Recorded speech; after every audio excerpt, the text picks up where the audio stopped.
इंसदाद दहशत गर्दी अदालत लाहौर में 5 अक्टूबर एहतजाज केस की समाअत। अदालत ने बानी पीटीआई की बहनों की अबूरी जमानत 24 अक्टूबर तक तौसीह कर दी। एटीसी लाहौर के ड्यूटी जज ने अलीमा खान और अजमा खान की बुखारी को दरखास्तों पर समाअत की है। वकील ने हाजिरी माफी की दरखास्त दायर की, जिसमें मौक़िफ़ अपनाया गया कि दोनों बहनें इस्लामाबाद की इंसदाद दहशत गर्दी अदालत में केसेस में पेशी के लिए गईं। अदालत ने अलीमा खान और अजमा खान की एक और रोज़ा हाजिरी माफी की दरख्वास्त मंजूर करते हुए अबूरी जमानत की दरखास्तों में 24 अक्टूबर तक तौसीह कर दी है। बिल्कुल, आपको एक अहम खबर से आगाह कर रही हैं, जहां इंसदाद दहशत गर्दी अदालत लाहौर में 5 अक्टूबर एहतजाज की केस की समाअत हुई है। अदालत ने बानी पीटीआई की बहनों की अबूरी जमानत में 24 अक्टूबर तक तौसीह कर दी है।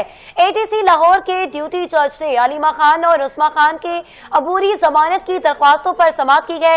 वकील ने हाजिरी माफी की दरख्वास्त दायर की, जिसमें मौक़िफ़ अपनाया गया कि दोनों बहनें इस्लामाबाद के इंसदाद दहशतगर्दी अदालत में केसेस में पेशगी के लिए गई थी। अदालत ने अलीमा खान और उस्मा खान के एक रोज़ा हाजिरी माफी की दरख्वास्त मंजूर करते हुए अबूरी जमानत की दरख्वास्तों में 24 अक्टूबर तक तौसीह कर दी है। इंसदाद दहशतगर्दी अदालत लाहौर में 5 अक्टूबर एहतजाज केस की समाअत हुई है।